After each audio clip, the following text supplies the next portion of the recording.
Oke, jadi sebentar saya kecilkan dulu.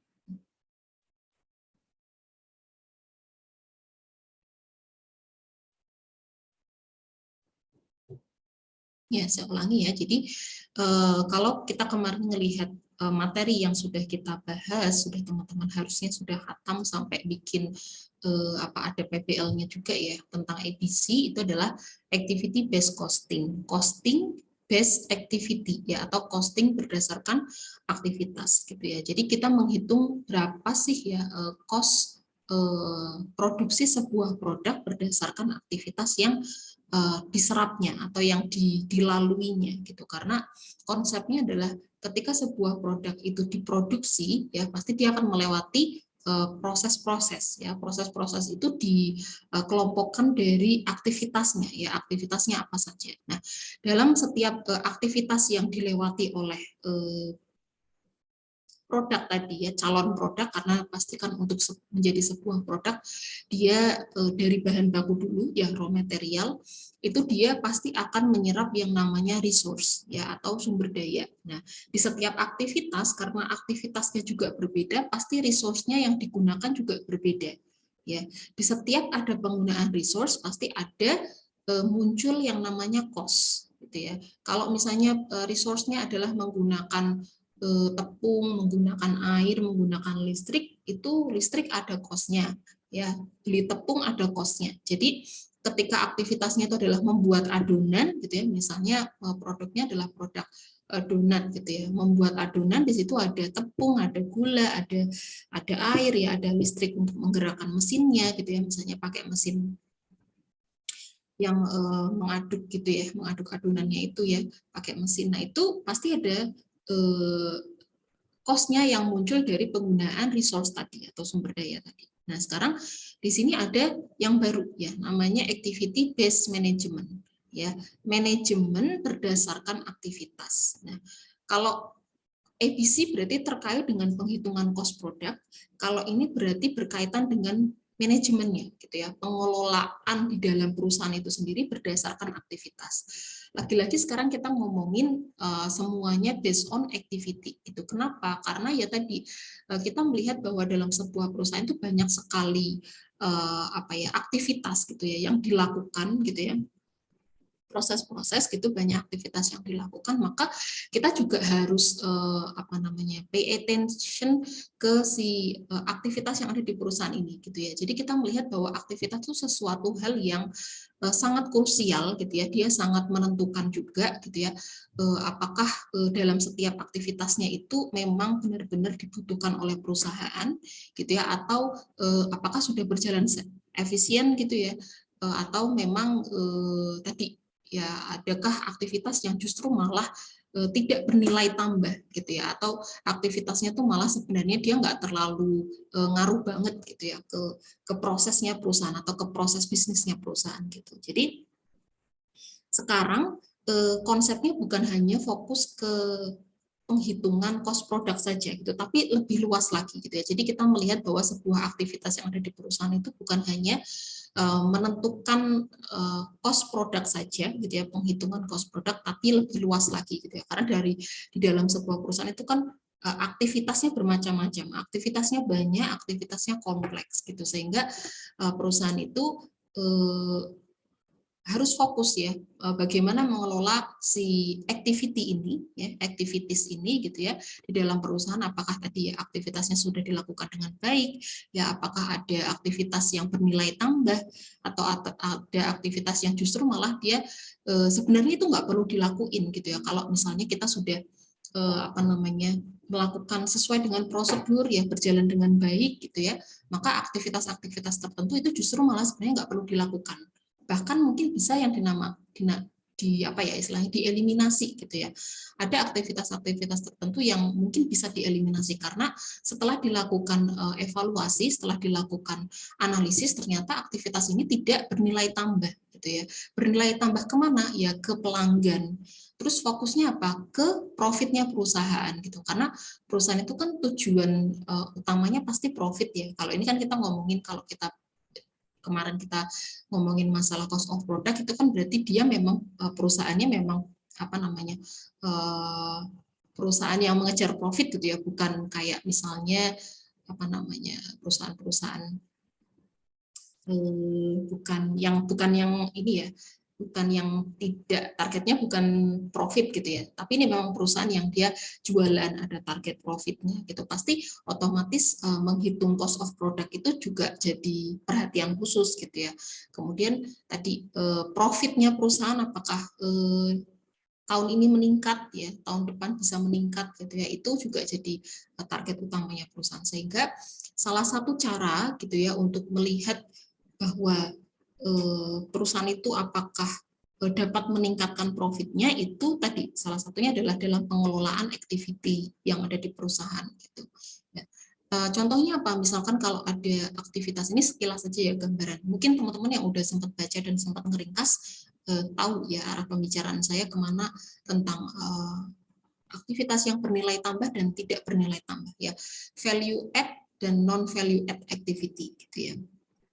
Itu nanti ada di konsep yang namanya PVA ya, proses value analysis ya, ada nanti di dalam chapter ini. Jadi misalnya gini, ketika perusahaan itu melakukan proses produksi gitu ya, kalau misalnya perusahaan itu dia berjalan secara baik ya, kemudian memang karyawan-karyawannya itu sudah dilakukan apa ya namanya dilatih dulu ya, kemudian dikasih tahu ya istilahnya ini proses pengerjaannya seperti apa, ada pelatihannya ya, kemudian memang rekrutmen karyawannya adalah memang mereka yang punya keahlian sesuai dengan pekerjaannya gitu ya, kemudian apa namanya alat-alat atau mesinnya itu memang disiapkan ya, benar-benar disiapkan untuk melakukan proses produksi dengan baik ya. Kalaupun memang itu mesinnya adalah mesin produksi yang lama ya, mungkin harusnya ada pengecekan setiap minggunya atau setiap bulannya gitu ya, terkait dengan kondisi dari mesinnya gitu, sehingga harapannya adalah ketika proses produksinya itu akan dimulai ya,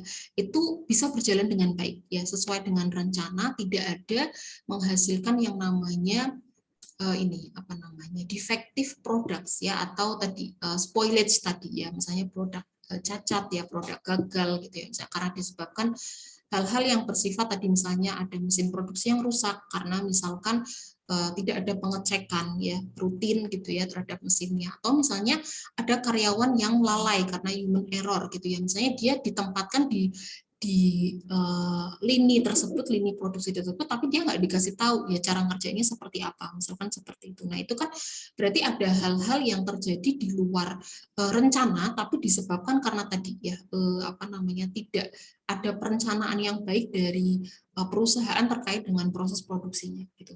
Nah ketika terjadi hal-hal seperti itu, maka akan ada yang namanya rework gitu ya, pengerjaan ulang ya, replicate gitu ya, pengerjaan ulang atas produk-produk yang gagal tadi gitu. Nah seharusnya kalau misalkan replicate terus habis itu rework gitu ya, itu kan apa namanya aktivitas juga ya, rework itu kan juga sebuah aktivitas, tapi sebenarnya aktivitas-aktivitas seperti ini itu adalah aktivitas yang masuk ke dalam golongan non value add gitu ya, non value add activity ya, tidak bernilai tambah gitu.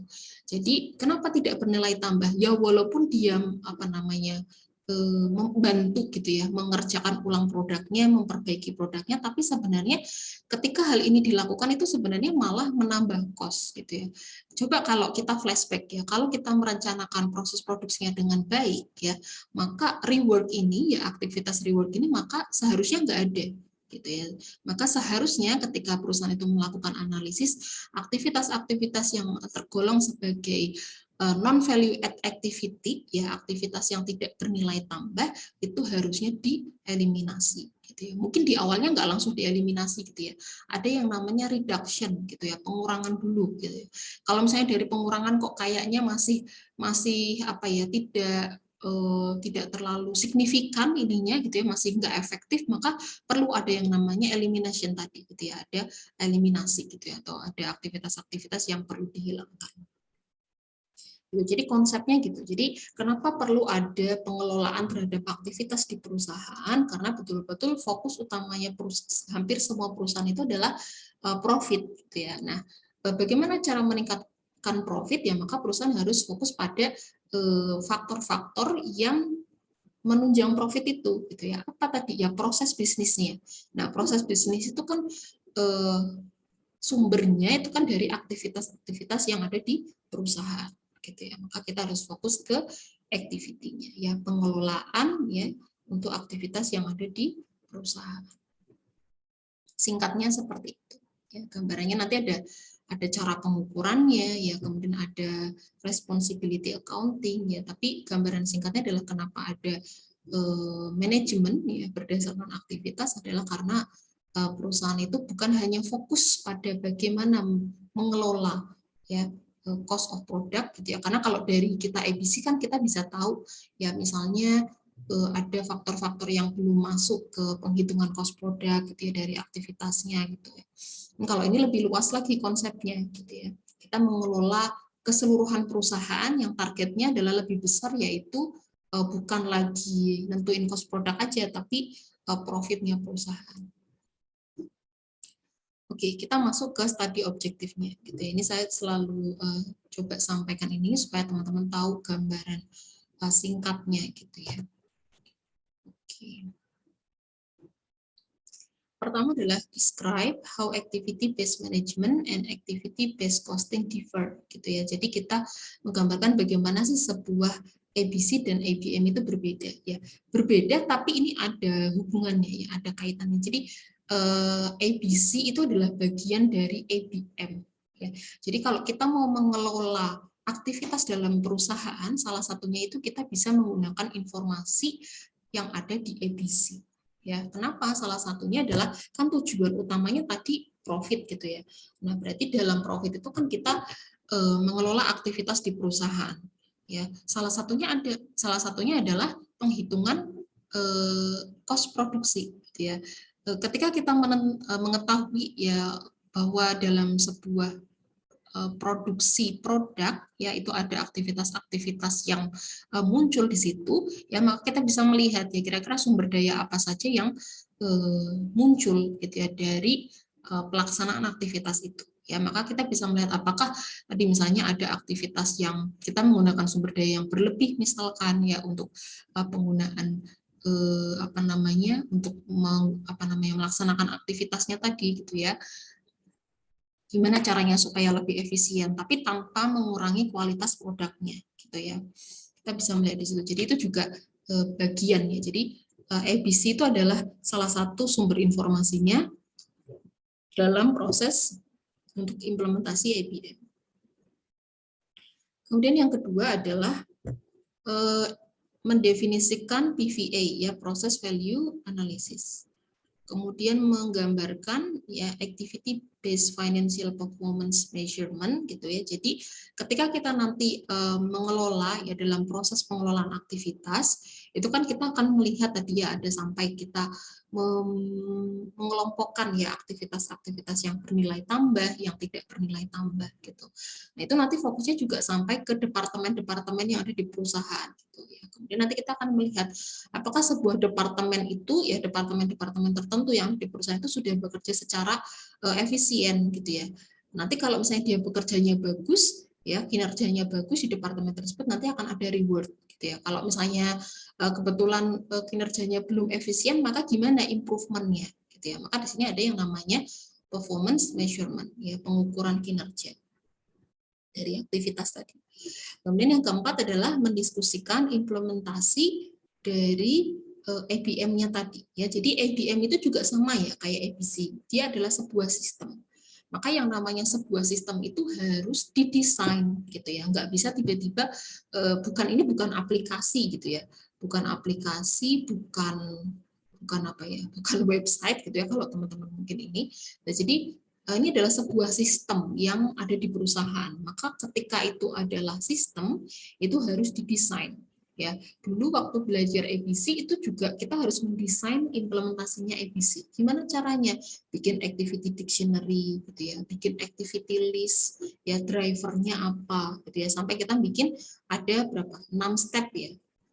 Ya kalau di ABC. Nah, ini sama di IBM juga seperti itu. Ya kita harus mendesain sistemnya dulu ya dengan cara melakukan analisis dan observasi dulu ya di perusahaan itu ya di perusahaan kita apa saja yang perlu disiapkan, ya aktivitas yang muncul di perusahaan itu apa saja, ya lengkap dengan definisi-definisi dan alat pengukurannya gitu ya.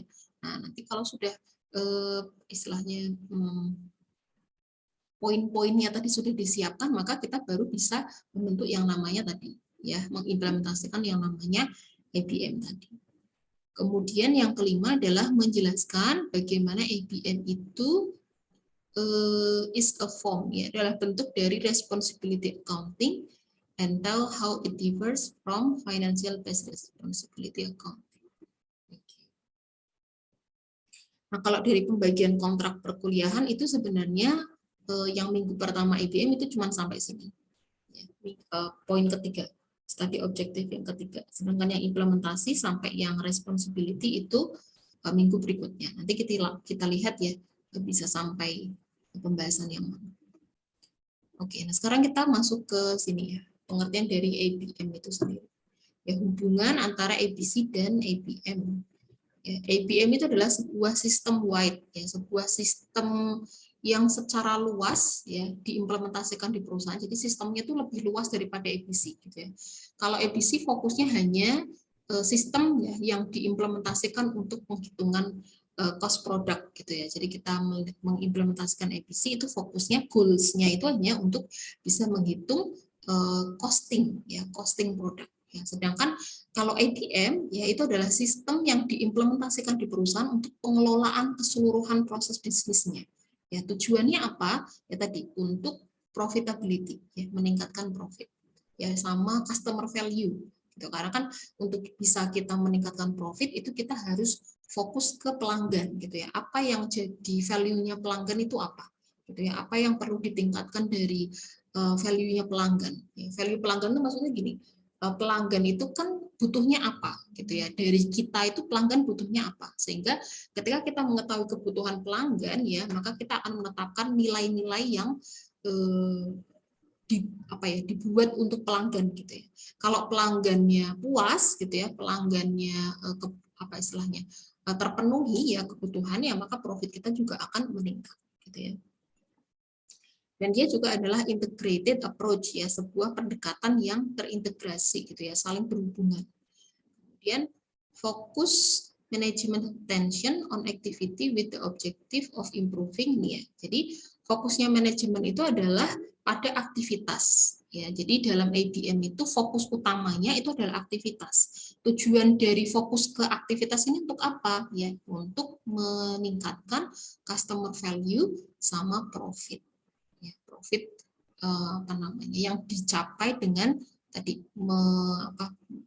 meningkatkan value-value ini, ya, value-nya si customer ini. Jadi sebenarnya adalah tujuan akhirnya tuh ini, dua ini, gitu ya.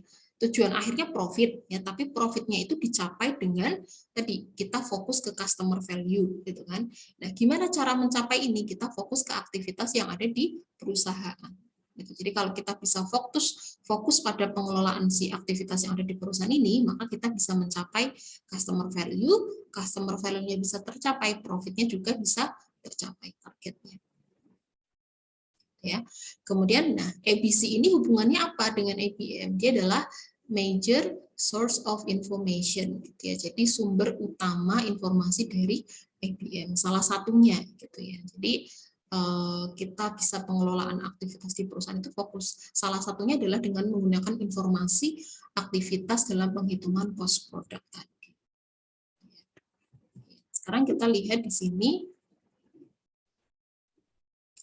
mungkin lebih jelasnya ya. Nah, ini ada dua dimensi dari ABM model. Ya, ada dimensi cost sama dimensi proses. Nah, kalau dimensi cost itu berarti kita ngomongin masalah sumber daya. Ya, fokusnya adalah semuanya dari aktivitas. Ya. Aktivitas itu sumber dayanya apa saja. Gitu ya. Dalam menjalankan aktivitas dia butuh sumber daya apa. Terus cost objeknya apa. Ya. Itu kalau terkait dengan dimensi cost. Ya, sedangkan untuk dimensi proses, ya dia driver analisisnya apa? Ya, di sini pakainya why. Kenapa? Ya karena tadi kenapa kita pakai menggunakan driver analisis tertentu ya. Misalkan drivernya adalah direct labor. Kenapa pakai direct labor? Berarti pertanyaannya tuh why? Karena kan kita kalau menentukan driver analisis itu kan pasti berdasarkan sebab akibat gitu kan. Jadi di sini apa namanya? Pakai kata why ya, kenapa. Terus kemudian dalam aktivitas itu juga kita akan melakukan pengukuran kinerja gitu ya, seberapa efektif ya, seberapa bagus ya pelaksanaan aktivitasnya, how well gitu ya. Performance measure. Terus nah ada kita masuk ke PVA ya, Process Value Analysis. Ya, proses value analysis itu adalah ya fundamental to activity based responsibility accounting ya. Jadi ini proses value analysis itu adalah kita melakukan analisis terhadap nilai-nilai dari sebuah aktivitas gitu ya, prosesnya. Fokusnya adalah lebih ke aktivitas daripada ke biaya gitu ya, karena dari aktivitasnya nanti kita bisa mengontrol cost-nya gitu ya. Kemudian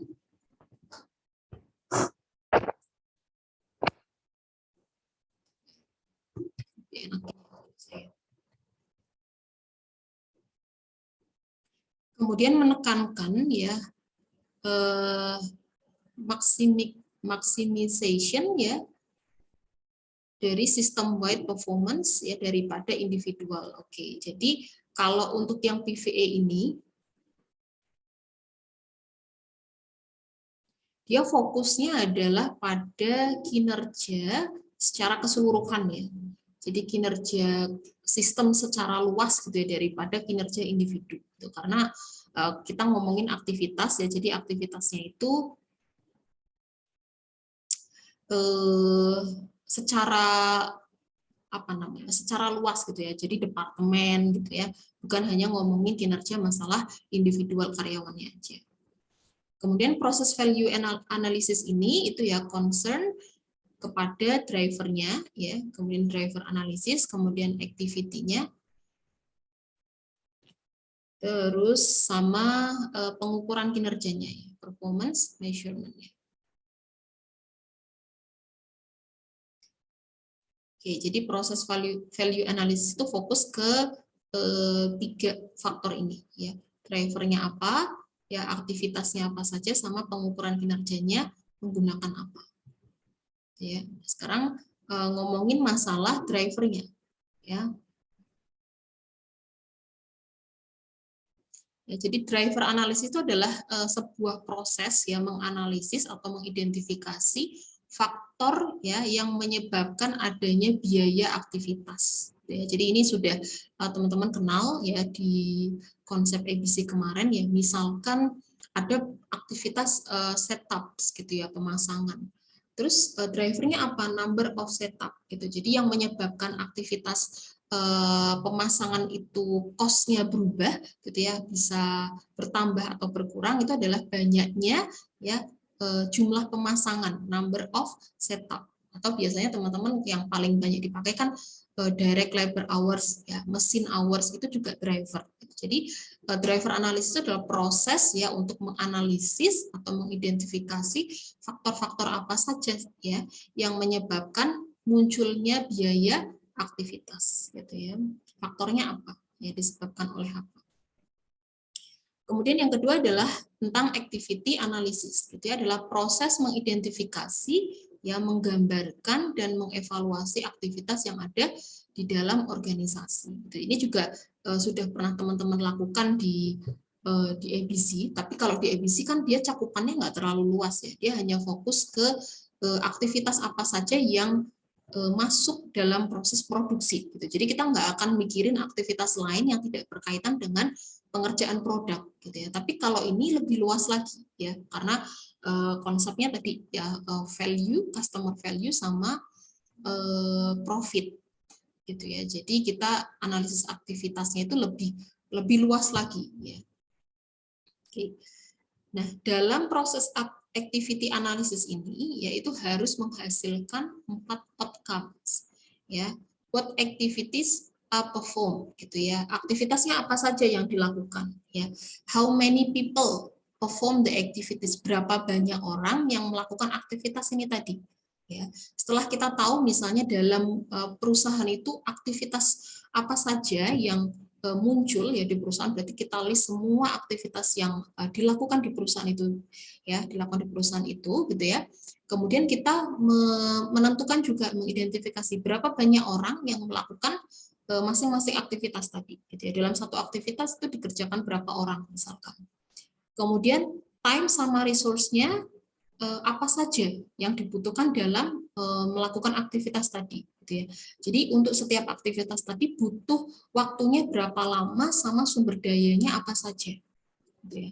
Kemudian berikutnya ada an assessment ya of the value of the activities to the organization. Ada assessment-nya, ada penilaiannya dari aktivitas yang dilakukan gitu. Apakah aktivitasnya tadi bernilai tambah ya atau tidak bernilai tambah, atau aktivitasnya sudah efisien belum gitu ya. Ada assessment-nya, ada penilaiannya.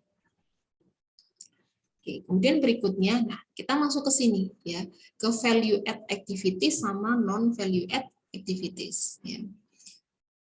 Sebenarnya kalau untuk menentukan ya value add sama non value add ini sebenarnya juga tadi ya ada proses yang namanya judgment ya, ada sisi subjektivitasnya gitu ya dari si manajer-manajer ini ya untuk mengelompokkan apakah sebuah aktivitas itu dia masuk ke value add atau non value add gitu.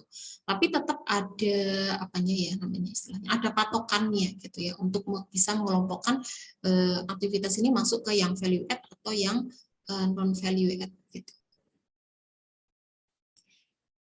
Kalau yang value add ya ini mungkin teman-teman ini di sini nggak disebutin ya secara detailnya, ada di bagian ini PDF-nya.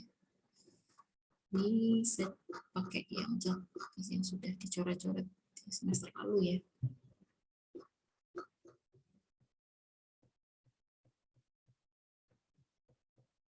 Nah itu tadi ya, makanya kenapa saya teman-teman minta baca PDF-nya karena tidak semua informasi itu ada di PPT. Ya, detailnya itu ada di PDF-nya. Oke, nah ini. Jadi bagaimana kita bisa membedakan ya atau menentukan ya sebuah aktivitas itu bernilai tambah atau tidak bernilai tambah. Kalau yang tidak bernilai tambah itu gampangnya adalah ketika aktivitas itu tidak masuk ke value add activities, maka dia non value add.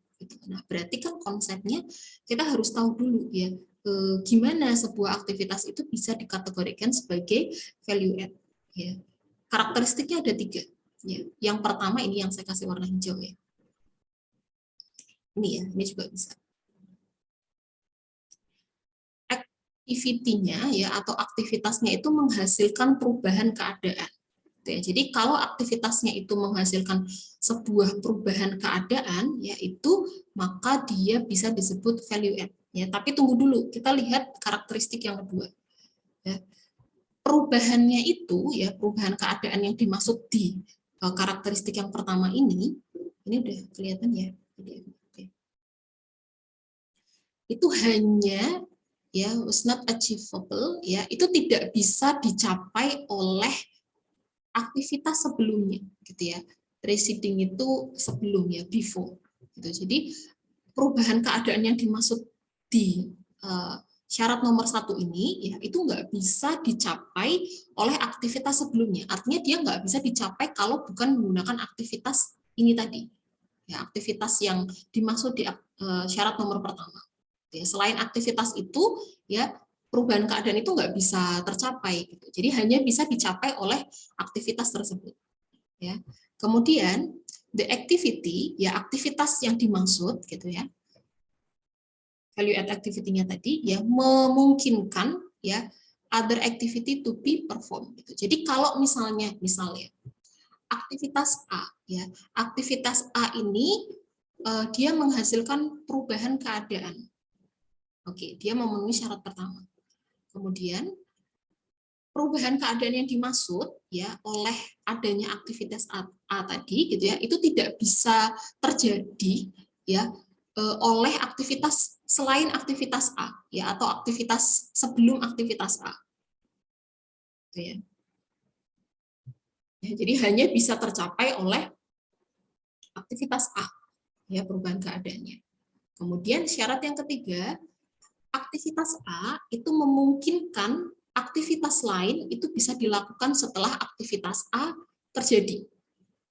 Ya, jadi kalau aktivitas A itu belum dilakukan, maka kemungkinannya aktivitas-aktivitas lain berikutnya itu nggak bisa dilakukan.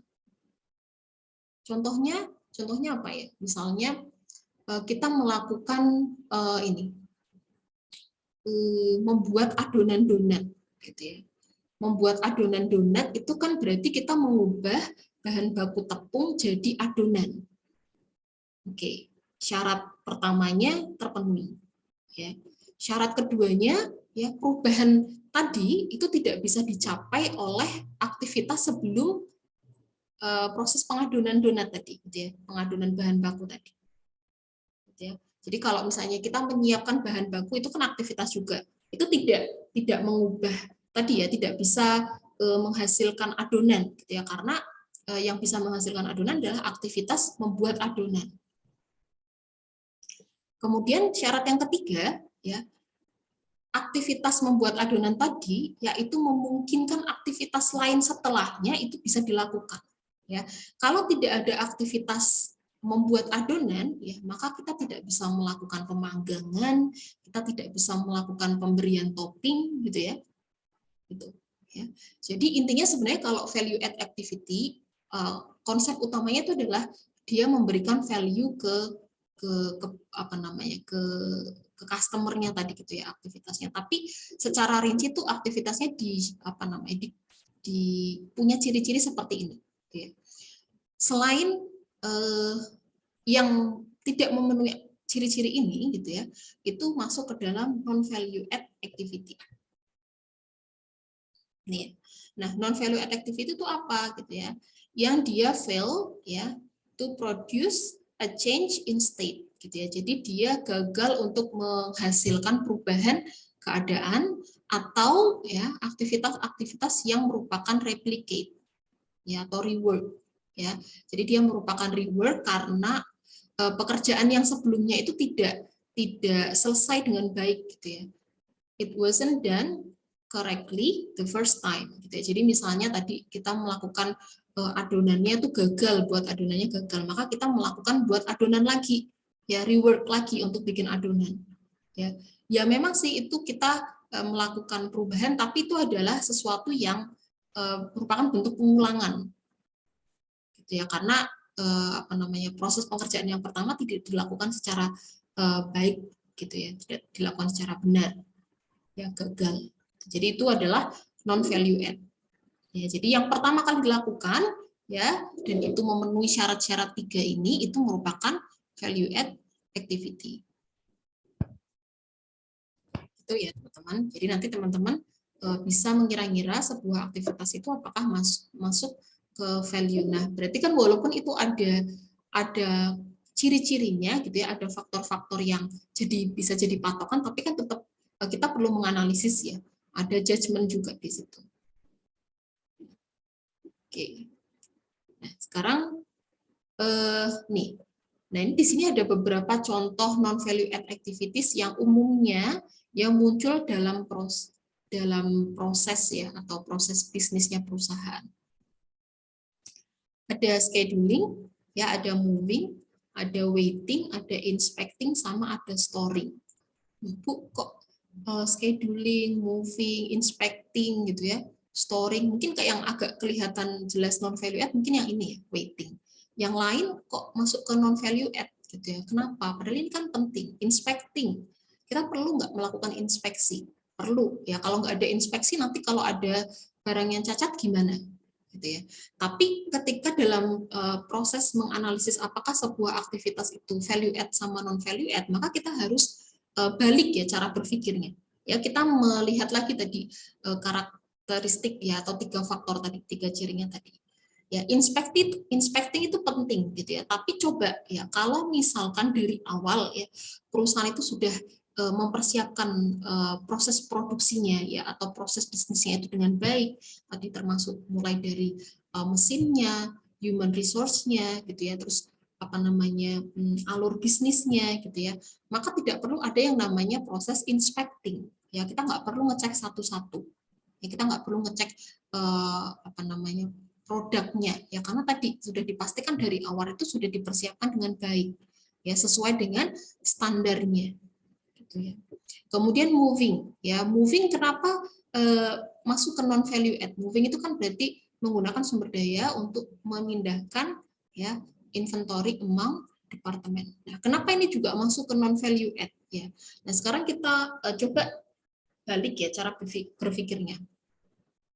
Kalau misalkan dari awal ya perusahaan itu sudah merencanakan dengan baik ya tata letak storage-nya ya dengan inventory-nya, misalkan dengan lokasi pabrik utamanya, proses produksinya, atau misalnya dari apa namanya pembelian ya, kemudian perusahaan jadi lokasi proses produksi ya, kemudian dengan storage gitu ya, itu sudah perusahaan rencanakan dengan baik gitu ya, mana yang lebih dekat gitu ya, kemudian untuk inventory yang misalnya dia nggak bisa bertahan lama gitu ya, misalnya dia inventory yang terkait dengan bahan basah gitu ya misalnya, itu kan berarti perusahaan dari awal sudah harus merencanakan ini nanti disimpannya di mana, lokasinya seberapa jauh gitu ya, maka itu perusahaan seharusnya itu sudah direncanakan di awal sehingga tidak perlu membutuhkan waktu lama ya untuk melakukan aktivitas moving ini gitu ya. Ya, jadi moving itu juga penting, tapi dia akan menjadi non value add ya ketika tidak direncanakan dengan baik gitu ya. Jadi sehingga malah jadi tidak efisien gitu ya aktivitas ini. Ya karena ketika kita melakukan moving ya, move inventory, memindahkan inventory itu kan juga kita takes time lagi ya, ada cost lagi ya, cost untuk apa namanya vehicle-nya, kendaraannya, cost untuk apa namanya labor-nya gitu ya, ya waktu yang dihabiskan dan sebagainya itu ada cost-cost lagi gitu ya, sehingga moving itu dikategorikan sebagai non value add ya. Scheduling juga seperti itu ya, kemudian storing penyimpanan juga seperti itu gitu ya. Waiting apalagi ya, ada proses menunggu tadi gitu ya, menunggu untuk next proses. Oke, kemudian sampai di sini ada yang mau ditanyakan dulu sebelum masuk ke Kaizen costing? Belum? Ya, lanjut ya. Nanti kalau ada yang mau tanya boleh apa namanya langsung disampaikan. Oke, saya lupa. Kayaknya ini teman-teman sudah pernah dengar kata-kata Kaizen gitu ya. Jadi Kaizen itu setiap kali ada kata-kata Kaizen, jadi Kaizen itu akan banyak muncul dipakai dalam ilmu-ilmu manajemen gitu ya, yang berkaitan dengan improvement. Jadi kalau ada kata-kata Kaizen itu pasti ada kata-kata improvement ya, perbaikan ke arah yang lebih baik, karena yang namanya perbaikan itu pasti maunya ke arah yang lebih baik gitu ya. Jadi Kaizen costing itu adalah sebuah proses ya untuk improvement ya, termasuk di dalamnya adalah cost reduction ya, pengurangan cost melalui pengelolaan aktivitas gitu ya. Jadi Kaizen itu sebuah apa ya tadi ya, sebuah proses ya perbaikan ya di masa depan ya lebih baik ya, termasuk di dalamnya itu adalah proses pengurangan biaya melalui pengelolaan aktivitas. Jadi aktivitas-aktivitas di dalam perusahaan itu dikelola dengan baik ya, mana-mana saja gitu ya aktivitas yang sekiranya ya itu menimbulkan cost yang berlebihan gitu ya, apakah bisa dilakukan reduction gitu ya, pengurangan ya, dikelola istilahnya gitu ya. Jadi kalau reduction itu bukan semata-mata dihilangkan, jadi reduction itu bukan eliminasi tapi dikurangi gitu ya. Jadi aktivitasnya itu masih ada, tapi tadi ya misalnya sumber daya yang dipakai gitu ya, apakah perlu ya segitu banyaknya gitu ya misalnya untuk sumber dayanya. Nah, maka kita akan lihat sesuaikan dengan kebutuhannya dan pemakaiannya gitu. Maka di situ ada yang namanya cost reduction gitu. Apakah perlu sebanyak itu gitu ya. Nah, di sini di dalam Kaizen costing itu ada activity tahapannya ya ada activity elimination, gitu ya. Fokusnya adalah dalam mengeliminasi non value add activities, ya. Jadi mengeliminasi aktivitas yang tidak bernilai tambah, ya kita hilangkan, gitu ya. Kemudian aktivitas selection, activity selection, gitu ya. Memilih ya kira-kira aktivitas-aktivitas yang sesuai dengan strategi perusahaan. Kemudian ada activity reduction, gitu ya, decrease time ya dan resource, gitu ya. Jadi kita mengurangi waktu pengerjaan aktivitas dan sumber dayanya yang dibutuhkan tadi oleh aktivitas. Jadi tidak mengurangi kualitas ya, tapi bagaimana caranya melakukan aktivitas itu atau mengerjakan aktivitasnya seefisien mungkin, gitu ya. Jadi waktunya itu pas, gitu ya, sumber dayanya juga pas, nggak kurang nggak lebih, gitu ya. Jadi decrease itu ya, decrease time and resource itu adalah fokusnya membuat dia seefisien mungkin, ya, bukan malah kekurangan waktu ya atau kekurangan sumber daya, tapi pas, gitu ya. Kemudian activity sharing ya, menggunakan skala ekonomis untuk meningkatkan efisiensi, gitu ya. Jadi kita melihat ya kira-kira skala ekonomis yang dari skala ekonomisnya, gitu ya. Misalnya untuk kegiatan tertentu ini lebih penting, gitu ya. Kira-kira aktivitas mana yang perlu didulukan, gitu ya. Kita melihat dari skala ekonomisnya untuk meningkatkan efisiensi. Kemudian kita masuk ke, ya ini masih masuk dalam pembahasan proses value analysis, tapi kita sekarang masuk ke pembahasan bagaimana menilai kinerja aktivitas, gitu ya. Nah, itu ada dua pengukuran ya, menggunakan pengukuran keuangan dan pengukuran non keuangan ya. Dimensi assessment-nya apa ya? Dimensi penilaian kinerjanya apa? Ya. Dimensi itu berarti ya tadi ya, apa yang diukur, gitu ya, dari segi apa yang diukur ya, efisiensinya, kualitas sama waktunya, gitu ya. Kalau ini alat ukurnya ya, alat ukurnya ada dua ya, bisa menggunakan alat ukur finansial ya, keuangan, atau yang berupa non finansial ya. Dimensinya, dimensi pengukurannya atau penilaiannya itu dari sisi efisiensinya, kualitas sama waktunya ya. Kemudian yang seperti ini nanti teman-teman perlu baca juga detailnya di ini ya, di PDF-nya. Oke.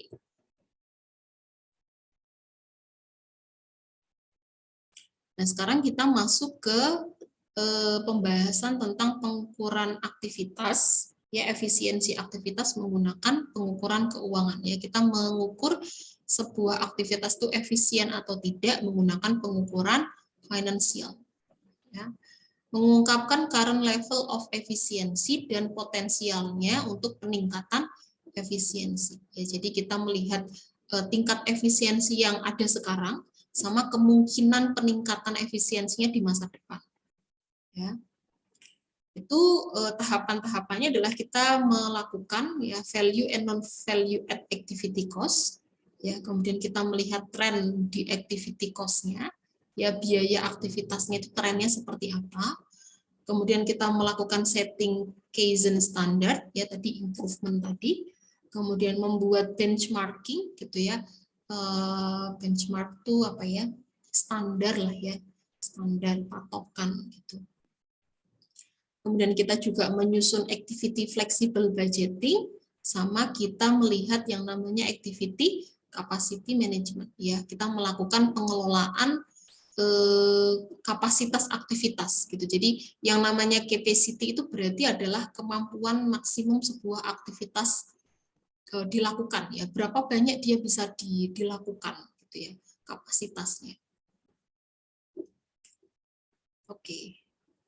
Sekarang kita masuk ke yang ini ya, value and non value add activity cost. Kita masuk ke sini. Oke, nah di sini kita lihat nih ada singkatan-singkatan lagi ya. Ini sudah teman-teman pelajari kemarin di standar costing. Ya, ada standar quantity, ya ada standar price. Ya, jadi value add cost itu rumusnya adalah standar quantity kali standar price. Ya, sedangkan non value add cost itu rumusnya adalah actual quantity dikurangi standar quantity ya dikali standar price-nya. Oke, nah di sini ada contoh apa ya? Penghitungan, tapi ini informasi ya, ini belum penghitungan, ini soalnya gitu ya, informasinya. Ada 4 aktivitas ya, purchasing, molding, inspecting sama grinding. Ya, kemudian di sini ada drivernya. Purchasing itu driver activity-nya adalah purchasing hours ya, banyaknya jam pembelian. Ya, molding itu banyaknya jam molding. Ya, molding itu apa ya? Ya, molding ya. Dan ini banyaknya purchasing hours-nya, ya, standar quantity-nya, actual quantity-nya, sama standar price-nya. Nah, ini untuk yang inspecting sama grinding ini, itu di apa namanya di kotak merah, yaitu menunjukkan bahwa inspecting sama grinding itu merupakan non-value activity, ya berdasarkan dari analisis di case ini, gitu ya, inspecting sama grinding itu merupakan non value activities gitu. Sehingga sebenarnya fokusnya untuk inspecting sama grinding ini perusahaan mau mengeliminasi gitu ya untuk 2 aktivitas ini. Oke. Ini juga informasi ya, data untuk value dan non value add cost report ya untuk tahun 2009 ya. Kemudian di sini ada kolom value add cost, non value add cost sama actual cost. Nah, di bagian kolom value add cost untuk aktivitas inspecting sama grinding itu 0 gitu ya. Kenapa? Ya karena tadi ya karena dia termasuk aktivitas yang tidak bernilai tambah gitu ya, sehingga value add cost-nya pun juga 0. Gitu ya. Ini actual cost-nya ya berarti apa namanya value add cost ditambah non value add cost gitu ya. Actual cost itu adalah value add ditambah non value add cost. Yang 400 tambah 60 460 ya dan seterusnya. Kemudian nah sekarang kita ngomongin masalah tren ya, tren untuk non value add cost. Nah, kenapa di sini yang difokuskan adalah untuk trend reportnya itu adalah non value gitu, karena kita tadi ya kita fokusnya adalah mau sebisa mungkin ya aktivitas-aktivitas yang dia non value gitu ya itu adalah bisa kita kurangi, bahkan mungkin kalau bisa kita eliminasi gitu ya, tidak perlu kita lakukan lagi ya, tidak perlu kita kerjakan lagi karena tadi ya tidak bernilai tambah malah menimbulkan cost gitu ya. Maka kita perlu lihat trennya gitu ya. Dari tahun ke tahun itu seperti apa ya, apakah meningkat gitu ya, apakah perubahannya malah meningkat atau menurun gitu ya. Nah, kita lihat di sini untuk yang aktivitas inspecting ya sama grinding itu di tahun 2010 menurun ya setengahnya, setengah persennya ya. Oh enggak ya, ini yang setengah itu yang grinding ya, yang inspecting malah lebih dari 50% ya. Ini change-nya. Nah, jadi nanti kalau teman-teman bikin trend report juga seperti ini gitu ya. Kita melihat trend report non value add dari tahun ke tahun untuk setiap aktivitas. Oke, kemudian nah, Kaizen costing tadi itu concern ya, fokusnya adalah pada pengurangan biaya of existing products and process gitu ya. Jadi pengurangan biaya terhadap proses produksi produk dan prosesnya seperti apa.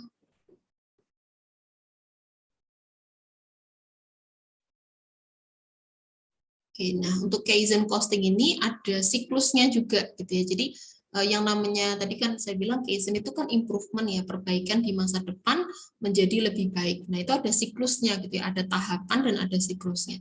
Seperti apa? Nah, ini tahapannya seperti ini. Ya. Jadi ini mulainya dari mana, Bu? Dari sisi sebelah kiri ya, dimulai dari plan. Ya, jadi untuk yang namanya kan ini tujuannya adalah masih ini ya untuk apa namanya efisiensi aktivitas gitu ya, pengukuran keuangan gitu ya, menggunakan Kaizen costing reduction process. Nah, dari perencanaan ya, berarti kan kita melakukan perencanaan dulu ya, semuanya dimulai dari perencanaan, kemudian dari rencana itu di apa namanya diimplementasikan ya dalam sebuah aktivitas ya do ya. Kemudian dari do ini kita melakukan cek ya. Cek ini adalah untuk memastikan bahwa aktivitas yang dilakukan itu apakah sudah sesuai dengan rencana atau belum. Ya, kita melakukan cek. Setelah itu kalau misalnya di situ diketahui ya dari proses cek itu ya bahwa misalnya ada aktivitas-aktivitas yang berjalan tidak sesuai dengan rencana ya atau di luar rencana ya, maka apa yang harus dilakukan gitu ya. Keputusannya apa yang harus diambil, kemudian action apa yang harus dilakukan ya. Maka pada kita masuk pada tahapan act. Nah, di tahapan act ini ya, itu di sini kita akan menetapkan yang namanya ya, ini juga jadi tahapan kunci gitu ya. Ini kan berarti siklus yang biasa dilakukan. Dari proses cek ini ya, setelah kita misalnya mengetahui ada tadi ya aktivitas di perusahaan itu yang tidak sesuai dengan perencanaannya, gitu. Maka di sini kita akan melakukan sebuah action. Apa itu actionnya? Kita akan membuat sebuah improvement, ya improvement di masa depan. Gitu ya, seperti apa yang harus diperbaiki ya, standar apa, sumber daya apa yang harus misalnya dikurangi gitu ya, kemudian aktivitas apa saja yang mungkin perlu di maintain gitu ya di sini ya. Nah, ketika di standar yang baru yaitu sudah ditetapkan dalam tahapan act ini ya, kita di sini akan masuk ke dalam tahapan establish ya. Establish itu berarti tadi menetapkan improvement tadi ya, rencana perbaikan ya, rencana perbaikannya tadi di login gitu ya, ditetapkan dalam proses establish ini ya. Nanti kalau sudah, berarti kan di sini ada muncul standar baru ya di proses act ini ya, kemudian standarnya ditetapkan atau proses improvementnya tadi ya, standar improvementnya itu ditetapkan di sini, kemudian kita melakukan proses tadi do that, melakukan pelaksanaan tadi ya, sama seperti proses sebelumnya, tapi kita sudah menggunakan standar improvement yang baru ya, berbeda dengan yang sebelumnya. Jadi di sini ada perbaikan ya, di tahapan ini ada perbaikan dari proses yang sebelumnya, karena kita belajar dari proses yang lalu, kita melihat dari tahapan cek bahwa ternyata misalnya ada aktivitas yang berjalan tidak sesuai dengan rencana, perlu ada namanya improvement.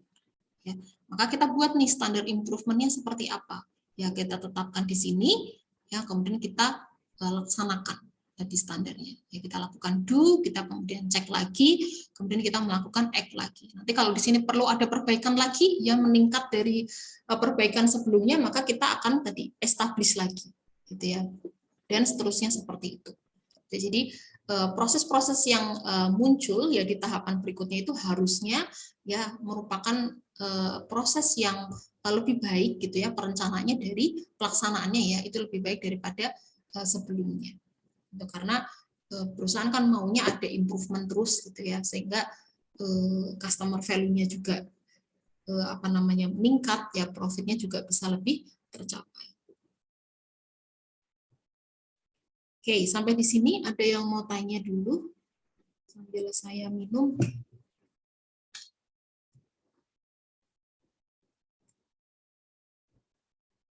Kalau ada yang mau tanya ya teman-teman, sampai ke slide berapa? 17.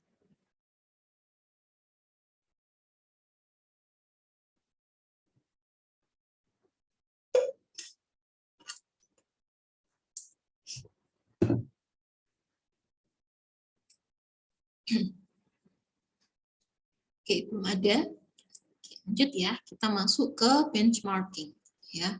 Ini juga masih bagian dari langkah-langkah dalam pengukuran efisiensi aktivitas ya. Membuat benchmark ya atau standar ya. Standarnya itu apa? Menggunakan best practice ya. Jadi menggunakan aktivitas terbaik ya, praktik-praktik terbaik, aktivitas yang dilakukan paling baik sebagai standar untuk mengevaluasi kinerja aktivitas yang lain gitu. Jadi kita menggunakan aktivitas terbaik yang telah dilakukan gitu ya, best practice-nya sebagai standar untuk mengevaluasi kinerja aktivitas yang lain ya. Nah, benchmark itu bisa dari dua sisi ya. Kita menggunakan membuat ya standarnya tuh dari internal atau dari yang eksternal. Ya.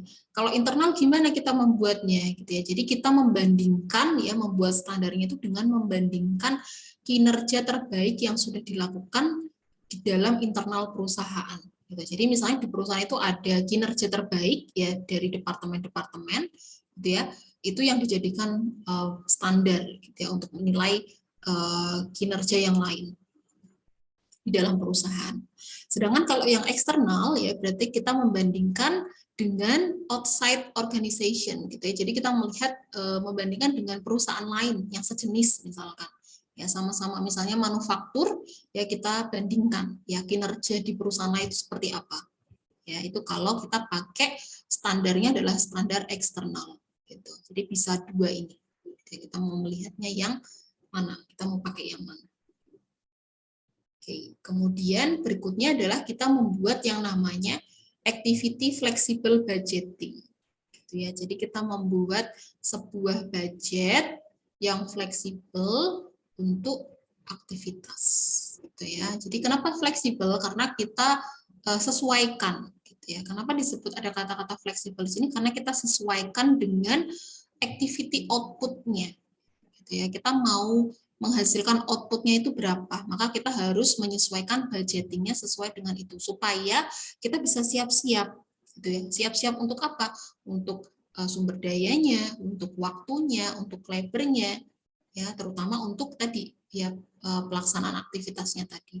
Jadi kita memprediksi kira-kira misalnya perusahaan itu akan menghasilkan 10.000 output atau misalnya perusahaan akan menghasilkan 15.000 output. Jadi perusahaan itu menyiapkan budgetingnya tuh untuk versi yang 10.000 sama yang 15.000. Gitu. Jadi nanti di situ perusahaan bisa mengira-ngira ya kira-kira butuh sumber dayanya berapa banyak. Kalau dia outputnya 10.000 ya dia butuh labornya berapa banyak gitu ya. Kalau untuk yang outputnya 15.000 gimana? Gitu ya. Jadi di sini ya memprediksi activity cost ya berapa biaya aktivitas yang akan muncul ya merefleksikan ya atau sesuai dengan perubahan output aktivitasnya. Oke, jadi disesuaikan berapa output aktivitas yang kira-kira akan terjadi ya maka di situ kita bisa memprediksi berapa besarnya biaya aktivitas yang akan muncul gitu ya. Dari kita siapkan dari proses budgetingnya itu tadi. Kemudian kalau misalnya ada multiple cost driver ya itu akan membuat ya adanya multiple flexible budget formula gitu. Jadi kalau misalnya kita kebetulan aktivitasnya banyak gitu ya bermacam-macam bervariasi dan ternyata activity drivernya nggak bisa disamakan ya semuanya beda-beda activity drivernya nggak bisa semuanya pakai mesin hour atau semuanya nggak bisa pakai driver direct labor hour ya ada yang pakai number of setup ada pakai number of assembly ada yang pakai direct labor hour gitu ya beda-beda activity drivernya ya maka di situ kita harus juga menyiapkan multiple flexible budget formula. Kemudian menggambarkan both fleksibel dan committed resource ya sumber daya yang fleksibel dan sumber daya terikat gitu ya. Oke.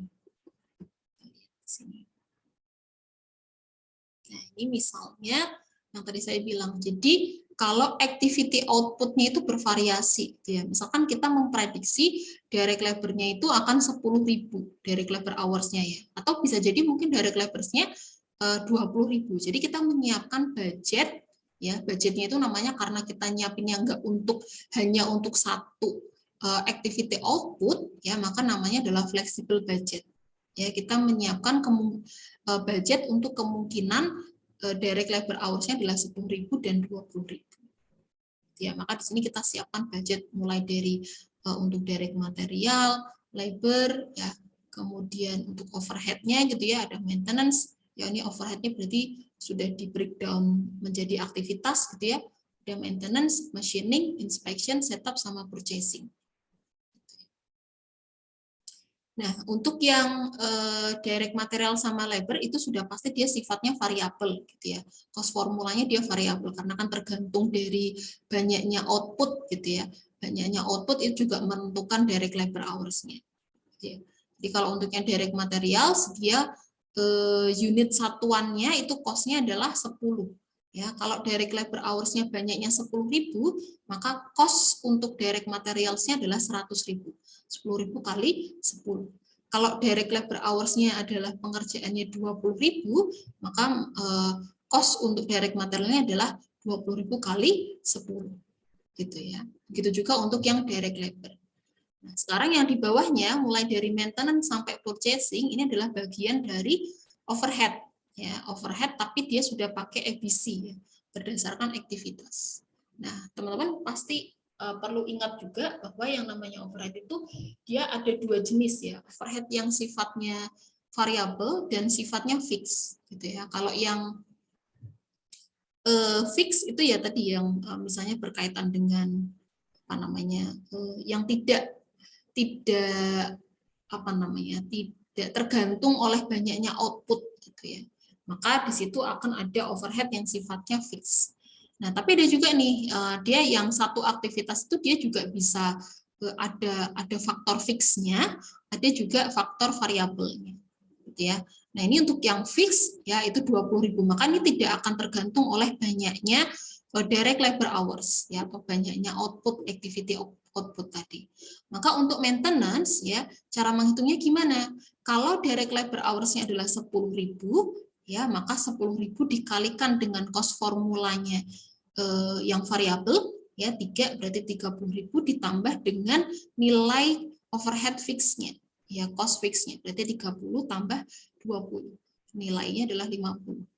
Kalau yang direct labor hours-nya 20.000 berarti 20.000 dikali cost formula variabelnya 3, 60 ditambah fix formulanya 20 berarti 80 gitu, dan seterusnya. Oke, jadi kita menentukan, kita menyusun nih ya, kita menyusun budget yang sifatnya fleksibel ya, fleksibel budget untuk beberapa jenis activity output. Ya, activity-nya kebetulan di sini drivernya apa? Direct labor hours. Ya gimana kalau misalnya direct labor hours-nya itu dia banyaknya adalah 10.000 hours atau misalnya banyaknya adalah 20.000 hours. Jadi kita memprediksi. Ya, kalau direct labor hours-nya adalah 10.000, ya total cost-nya itu adalah 645.000. Kalau yang 20.000 total cost-nya adalah 865.000. Jadi kita bisa melakukan prediksi gitu ya atau estimasi. Oke, nah sekarang gimana kalau misalnya ya drivernya itu beda-beda ya, ada yang pakai direct labor hours, ada yang pakai mesin gitu ya, ada yang pakai number of setup, ada yang pakai number of order ya, ya sudah berarti kita sesuaikan ya mana direct ya activity yang sesuai gitu ya. Misalnya untuk aktivitas maintenance sama machining dia lebih cocok pakai mesin hours gitu ya. Sudah berarti dia dihitungnya berdasarkan banyaknya mesin hours. Gitu ya. Level of activity-nya adalah tadi ya 10.000 output. Sorry ya teman-teman, mohon maaf. Ini yang 10.000 sama 20.000 itu adalah outputnya ya. Tadi kan saya bilang di awal activity output. Jadi kalau dia misalnya produksi 10.000 atau dia produksi 20.000. Ya, sedangkan ada kata-kata direct labor hour di sini itu adalah menunjukkan activity drivernya. Ya, ini bukan banyaknya direct labor hours ya, tapi banyaknya outputnya, output activity-nya. Ya, ini juga seperti itu. Itu ya. Jadi sesuaikan aja mana yang sesuai dengan activity drivernya. Gitu. Jadi tidak harus satu activity driver. Oke, makanya yang namanya disebut flexible budgeting karena tadi ya lebih fleksibel. Nah, kemudian kalau sudah disusun semuanya tadi berdasarkan activity driver yang sesuai, maka kita bisa membuat activity based performance report-nya. Gitu ya. Kemudian kita bandingkan dari budget yang sudah kita susun, kita bandingkan dengan aktual cost yang terjadi, maka kita bisa melihat variance-nya. Gitu ya. Apakah variance-nya favorable atau unfavorable. gitu ya. Ini kita sudah belajar juga di standar costing. Oke, juga. Oke, kemudian kita masuk ke sini ya, ke activity capacity ya. Activity capacity ini berarti berbicara terkait dengan kapasitas aktivitas ya, berapa banyak ya sebuah aktivitas itu dapat dilakukan ya. The number of times ya, berapa kali atau berapa banyak sebuah aktivitas itu dapat dilakukan gitu ya. Jadi kapasitas maksimumnya lah gitu ya. Nah, maka di sini ada yang namanya pengelolaan kapasitas aktivitas gitu ya. Kita harus melakukan pengelolaan. Ya, berarti kita mengukur diukur dari activity driver, nanti kemudian selisihnya akan muncul yang namanya activity volume variance sama unused capacity variance. Gitu ya. Jadi ini juga hampir sama seperti yang kita pelajari di standar costing, tapi ini kita ngomongin masalah kapasitas aktivitas gitu ya, pengelolaan kapasitas aktivitas. Selisihnya itu ada muncul yang namanya activity follow sama unused capacity. Oke, kemudian nah di sini ya ini sama caranya ya seperti kalian waktu ngitung di standar costing ya, di mana di situ nanti variansnya ada dua jenis, volume variance sama unused capacity variance gitu ya. Nanti ini kalian bisa lihat soalnya atau contohnya itu di PDF ya. Tapi ini caranya sama seperti waktu kalian belajar di standar costing. Nah, kemudian oke, sampai di sini ada yang mau ditanyakan dulu sebelum kita masuk ke implementing. Kayaknya bisa ya kita selesaikan materinya. Masih jam 10:30. Supaya nanti minggu depan teman-teman sudah, kan berarti ini sekalian misalnya ini bisa ganti sesi yang hari Rabu ya. Minggu depan itu kita sudah masuk ke ini ya, desentralisasi ya. Kalau misalnya minggunya masih sisa, kita pakai buat kuis saja. Oke, ada yang mau tanya sampai di sini sebelum masuk ke tahapan implementing APM?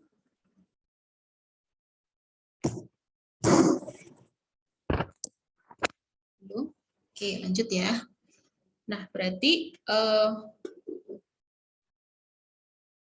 oke, silakan Mas Sony.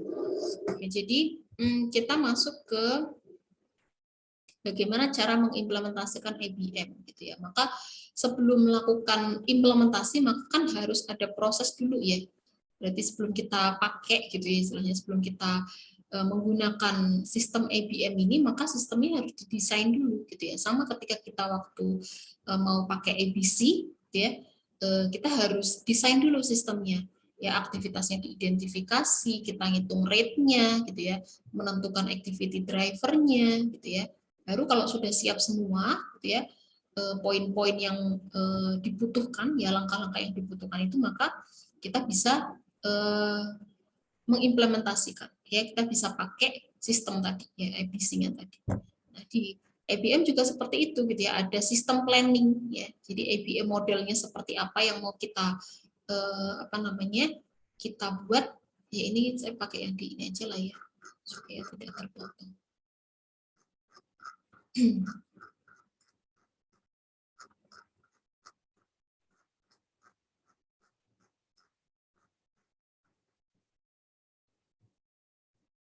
Kelihatan nggak ya?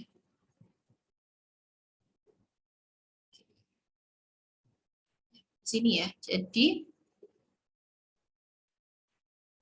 kita menentukan dulu ya APM model seperti apa yang kita inginkan. Kemudian kita melakukan perencanaan sistem ya, dengan cara seperti apa tadi ya, mengidentifikasi, mendefinisikan, mengelompokkan aktivitas gitu. Lagi-lagi karena sistemnya ini berkaitan dengan aktivitas ya, maka yang harus dipastikan betul-betul gitu ya terkait dengan sistem ini tuh adalah berarti terkait dengan aktivitasnya. Kita identifikasikan dulu ya aktivitasnya apa saja. Kita definisikan masing-masing aktivitas itu apa sih yang dilakukan ya. Definisinya tuh apa? Definisi itu berarti maksudnya gini. aktivitas A itu ngapain aja, gitu ya. Misalnya membuat adonan produk, ya aktivitas B yang melakukan pemanggangan adonan. Gitu. Jadi kita definisikan satu-satu, ya. Kemudian kita mengkelompokkan, ya. Classify ini ya mungkin salah satunya adalah terkait dengan apakah dia masuk ke value add atau ke non value add, gitu ya. Nah, kemudian di sini kita bisa lihat ya, setelah kita mengelompokkan aktivitas, gitu ya, ada dua ada dua proses ya di dalam ABM ini, ya PVA sama ABC. Ya, di mana ABC ini sudah kita bahas di chapter sebelumnya, gitu ya, di mana dalam konsep ABC itu kita membebankan sumber daya ke aktivitas, gitu ya. Jadi ABC itu kan juga sebelumnya kita juga ini ya melakukan tahapan ini ya untuk menggunakan ABC kita melakukan identifikasi, mendefine sama classify activity juga, gitu ya. Kemudian ya dari proses ABC ini kita bisa membebankan resource sumber daya ke aktivitas masing-masing. Ya. Sudah ketahuan cost-nya, ya kemudian cost-nya itu ya kita identifikasi ya ke cost objeknya. Ya cost-nya itu lebih cocoknya cost objeknya apa? Ya sama activity driver-nya menggunakan apa, ya pakai direct labor hours kah, pakai mesin hours kah, atau yang lain. Ya setelah kita menentukan cost object sama activity driver, kita bisa menghitung activity rate-nya, ya tarifnya itu berapa per aktivitas. Ya sudah tahu tarifnya per aktivitas, kita bisa membebankan cost ke cost objeknya dengan cara mengalihkan activity rate-nya dengan banyaknya activity driver tadi yang sudah ditentukan di sini. Ya, kita membebankan cost ke cost objeknya. Oke, nah dalam proses ABC ini ya kita menentukan tadi ya rate dan sebagainya, itu tujuannya adalah kita untuk yang namanya improve decision, gitu ya, memperbaiki keputusan. Ya, setelah itu kita apa yang harus dilakukan? Ya dari hasil yang dihitung oleh ABC tadi, ya. Sedangkan dalam proses PVA ya proses value analysis itu kita mengakses ya aktivitas, kita menilai value-nya aktivitas, gitu ya. Jadi sebuah aktivitas itu value-nya apa sih, gitu ya, apakah dia bernilai tambah atau tidak bernilai tambah. Kita melakukan assessment, penilaian. Ya. Kemudian kita juga tadi ya mendefinisikan root causes of each activity. Penyebabnya itu apa? Penyebab sebuah aktivitas terjadi itu apa saja? Ya, rootnya itu apa? Akarnya itu apa? Kemudian di sini kita menetapkan ya activity performance measures. Ya, kita menetapkan pengukuran kinerja aktivitas. Ya, kalau sudah ditetapkan pengukurannya itu pengukuran kinerjanya itu pakai apa, ya maka kita ada kesempatan untuk melakukan improvement. Ya. Dari proses value analysis ini, yaitu tujuannya adalah melakukan reduce cost, ya pengurangan biaya.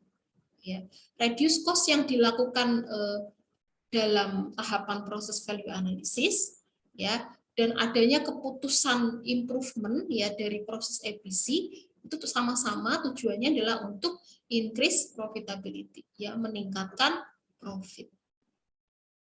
Itu ya.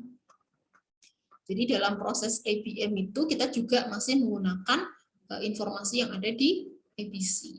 Tujuannya sama ya, dari ABC ini kita apa yang harus dievaluasi gitu ya. Misalnya kita tahu ya dari penghitungan ABC kita tahu bahwa ternyata cost produknya itu tinggi gitu ya. Maka apa keputusan yang harus diambil supaya kita bisa meningkatkan profit. Sama juga di PVA juga gitu. Dari PVA kita tahu oh ternyata ada aktivitas yang tidak bernilai tambah. Sedangkan tujuan kita adalah mau kasih customer value. Gitu ya. Maka kita cari tahu nih penyebab dari setiap aktivitas itu apa. Ya, kita cari tahu juga pengukuran kinerjanya apa. Ya, nanti fokusnya adalah pengurangan biaya dari setiap aktivitas. Kalau biaya dari setiap aktivitas bisa dikurangi, profit perusahaan juga akan meningkat. gitu ya. Oke, kita kembali ke sini. Nah, ini tadi ya, sistem planning ya dalam implementing ABM itu ada menghasilkan ya justification for implementing ABM untuk beberapa isu ya. The purpose and objective ya, tujuan dan goals-nya dari sistem ABM ya. Kemudian posisi kompetitif perusahaan yang sekarang dan yang diinginkan di masa depan itu seperti apa ya. Kemudian bisnis prosesnya perusahaan dan produk mix-nya ya. Kemudian timeline-nya, responsibility yang di-assign gitu ya, sumber daya yang dibutuhkan untuk implementasi ya. Kemudian kemampuan perusahaan untuk mengimplementasikan ya, untuk learn, belajar dan menggunakan new information. Nah, sekarang di sini ada sedikit menyinggung terkait dengan kenapa ya ABM itu bisa gagal. Ya, ada kemungkinan dalam implementasi ABM itu bisa gagal. Kemarin waktu ABC kita juga belajar ya bagaimana cara menyederhanakan ABC. Gitu ya. Lagi-lagi ketika sebuah sistem itu dia dapat ditargetkan dia dapat ini ya dapat menghitung sesuai secara akurat gitu ya, itu juga konsekuensinya adalah kalau ABC itu kita menyiapkannya itu ribet gitu ya, rumit dalam menyiapkan sistemnya. Nah, untuk ABM ini juga sama gitu ya, karena ABM itu konsepnya lebih detail lagi daripada ABC karena dia lebih fokusnya sistem wide gitu ya, lebih luas lagi daripada yang fokus ke produk saja yang ABC, maka ada kemungkinan dalam implementasinya itu adalah fail gitu ya, gagal. Faktornya apa saja penyebab kegagalannya gitu ya? Ada lack of support dari higher level management ya. Kurangnya dukungan dari manajemen tingkat atas gitu. Jadi misalnya dari departemen-departemen di bawahnya itu mereka merasa bahwa kayaknya perlu nih gitu ya, kita melakukan yang namanya pengelolaan aktivitas gitu ya. Yuk kita menggunakan APM gitu ya, kita implementasikan APM. Tapi ternyata dalam prosesnya ya manajemen tingkat atas tidak terlalu support gitu ya, mungkin karena merasa bisa jadi mungkin mereka merasa karena itu terlalu rumit untuk dilakukan gitu ya, terlalu costing gitu ya, terlalu costing itu berarti mahal gitu ya untuk menyiapkan sistemnya gitu. Jadi ya tadi ya karena tidak saling support gitu ya, akhirnya semuanya bergerak sendiri-sendiri gitu ya. Padahal yang namanya ABM untuk menyiapkan ABM itu semuanya harus saling terintegrasi gitu ya. Aktivitas di seluruh perusahaan itu harus saling dikomunikasikan gitu ya. Apa saja gitu ya. Tapi kalau tadi ada beberapa level manajemen yang tidak mendukung implementasi ini ya pasti itu akan gagal karena ini semuanya harus terintegrasi gitu ya. Kemudian kegagalan untuk maintain support ya from higher level management. Ini juga sama gitu ya. Misalnya sudah ada nih ya dukungan dari higher level manajemennya, tapi kita gagal untuk menjaga dukungan tersebut gitu ya. Jadi kayak misalnya kita nggak tidak selalu mengupdate gitu ya reportnya kita ke top manajemen gitu ya, top manager kita tidak menginformasikan kira-kira progres dari implementasi IBM itu seperti apa gitu ya, maka kita juga akan gagal gitu ya melakukan implementasi IBM ini. Kemudian ada resistance to change gitu ya, ada kemungkinan untuk berubah gitu ya. Kemudian kegagalan untuk mengintegrasikan dengan new system gitu. Ini juga faktor gitu ya kenapa IBM itu gagal untuk diimplementasikan dalam sebuah perusahaan adalah karena kita gagal juga ya untuk mengintegrasikan IBM-nya itu dengan sistem yang ada di perusahaan. Ya. Kemudian kita masuk ke konsep baru, pembahasan baru terkait dengan financial based dan activity based responsibility accounting. Ya, apa itu activity based responsibility accounting? Itu adalah sebuah apa ya? Sebuah cara gitu ya di perusahaan untuk melakukan pengendalian ya, atas aktivitas yang ada di perusahaan gitu ya. Di sini ada pusat pertanggungjawaban akuntansi gitu ya. Kalau di bahasa Indonesia kan gitu ya. Responsibility accounting model gitu ya. Ini adalah metode untuk melakukan pengendalian gitu ya. Kita lihat di sini.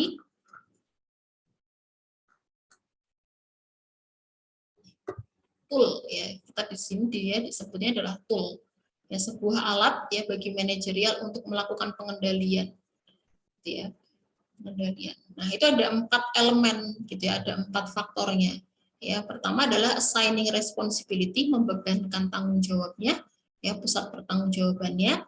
Kemudian menetapkan pengukuran kinerja atau standarnya seperti apa.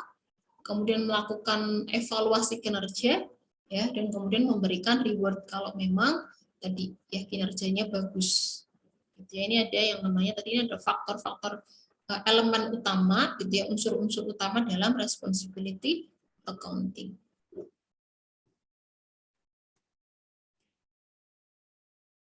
Oke. Nah, prosesnya seperti apa? Ini tadi ya elemennya. Responsibility-nya itu didefinisikan seperti apa gitu ya. Seperti apa tanggung jawab yang harus diselesaikan ya, atau dikerjakan, tanggung jawab apa yang harus diselesaikan oleh masing-masing karyawan itu di departemen tersebut gitu ya. Kemudian kita menentukan ukuran kinerjanya atas tanggung jawab tadi gitu ya. Pengukuran kinerjanya seperti apa kita tetapkan. Kemudian setelah ada alat ukurnya ya, alat ukur atas responsibility-nya tadi, kita melakukan pengukuran ya. Setelah pengukuran dilakukan pasti kan ada hasilnya ya, maka kita bisa memberikan reward jika memang itu dibutuhkan ya atas kinerjanya tadi. Itu ya. Itu adalah konsep dari responsibility accounting model. Ya, tadi kalau teman-teman nggak kelihatan. Oke. Oke. Berikutnya adalah ini tadi ya.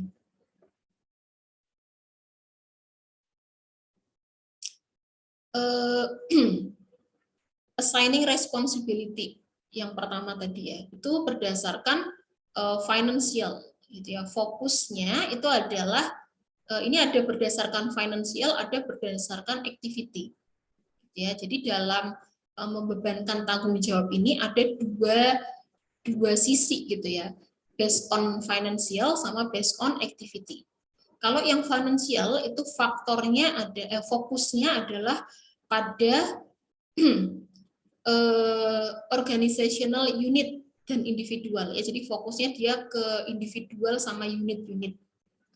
Sedangkan kalau yang activity dia fokusnya adalah proses dan tim. Ya. Terus kalau yang financial itu dia menekankan pada result ya untuk level-level lokal gitu ya. Sedangkan kalau yang activity dia menekankan pada optimisasi secara keseluruhan. Jadi dia lebih luas lagi kalau activity. Ya, kalau yang finance ya itu dia untuk membebankan responsibility-nya itu dia hanya fokus pada unit-unit, individu ya, departemen-departemen gitu ya. Tapi kalau yang activity based dia fokusnya lebih luas lagi ya, proses, tim gitu ya. Nah, ini bedanya ya. Perbandingan pembebanan responsibility ya berdasarkan financial base dengan activity base. Ya, kalau yang financial base itu unit-unit organisasi di perusahaan gitu ya. Sedangkan kalau yang activity base itu berdasarkan proses. Terus dia fokus ke efisiensi operasional lokal. Kalau ini efisiensi aktivitas perusahaan secara keseluruhan. Terus dia fokus ke individual, kalau yang finance, kalau yang activity dia fokus ke tim. Ya, kemudian kalau yang finance sama activity dia sama-sama fokus ke financial outcome. Ya, sebentar ya teman-teman.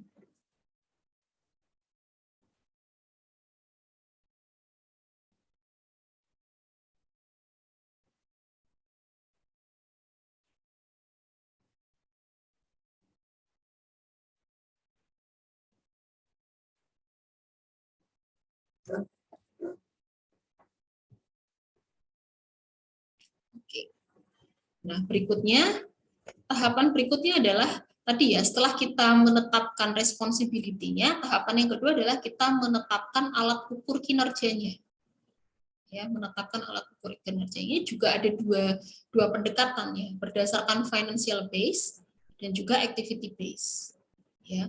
Kalau yang financial base itu fokusnya adalah budgeting dan standar costing. Ya, kemudian dia mengukur measure objective and financial, ya, stable over time. Sedangkan kalau yang activity, dia pengukurannya itu adalah ke proses oriented, ya, sama struktur. Ya, jadi tahapan yang kedua itu adalah mengukur, membuat alat ukur, ya, menetapkan atau menentukan ya alat ukurnya. Ya, ada dua pendekatan ya, menggunakan financial sama activity. Ya, kalau activity dia fokusnya adalah proses oriented. Kita lihat di sini ya.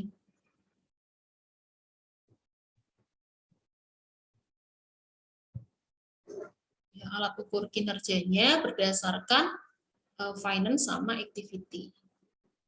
Ya, kalau yang finance dia membuat budget untuk unit-unit organisasional, unit-unit organisasi di perusahaan. Kalau yang activity, dia membuat standar untuk proses oriented. Gitu ya. Standarnya itu dibuat untuk proses-proses aktivitas. Ya. Kemudian kalau untuk yang financial base, dia membuat standar costing. Kalau yang activity, dia pakai value add standar. Ya. Terus yang ini dia pakai static standar, ya. Dia pakai dynamic standard. Ya, dynamic standard itu berarti salah satunya tadi dia pakai flexible budget tadi. Ya. Terus kalau yang ini, ya, dia menggunakan standar yang currently attainable. Ya, kalau teman-teman masih ingat, currently attainable itu yang lebih mudah dicapai gitu ya, yang apa sih istilahnya, memungkinkan, ya, memungkinkan untuk dicapai standarnya. Nah, sedangkan untuk yang activity dia pakai yang optimal standar. Oke, terus langkah yang ketiga setelah kita menentukan alat ukurnya, maka kita melakukan pengukuran, ya, pengukuran atau melakukan evaluasi atas kinerjanya. Ada dua pendekatan juga, yang menggunakan yang financial sama yang activity. Ya, kalau yang financial dia membandingkan antara aktual outcome dengan budgetnya. Ya, sedangkan untuk yang activity dia lebih luas lagi. Ya, dia menggunakan yang dilihat itu ya ada time-nya, ada quality-nya, ada efisiensinya. Jadi yang diukur gitu ya itu dari sisi time, quality sama efisiensi.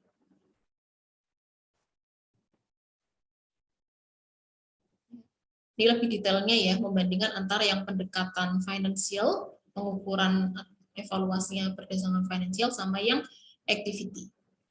Ya. Kalau yang financial dia fokus ke efisiensi keuangannya saja, kalau yang aktivitas dia pengurangan waktu, ya, fokus ke pengurangan waktu.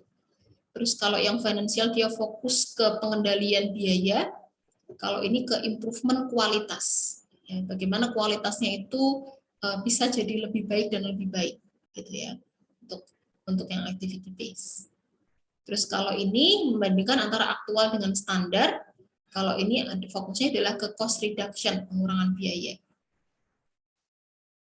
Ya, ini pakai financial measure, pengukuran keuangan, dia menggunakan pengukuran tren tadi, dia melihatnya tren. Ya, untuk aktivitas-aktivitas yang non value add tadi. Ya.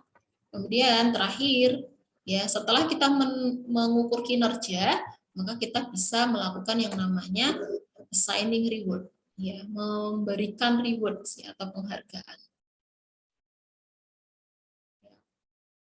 Untuk dua pendekatan tadi, yang financial sama yang activity, itu ada yang namanya manajemen policy dan discretion, gitu ya, pengelolaan kebijakan.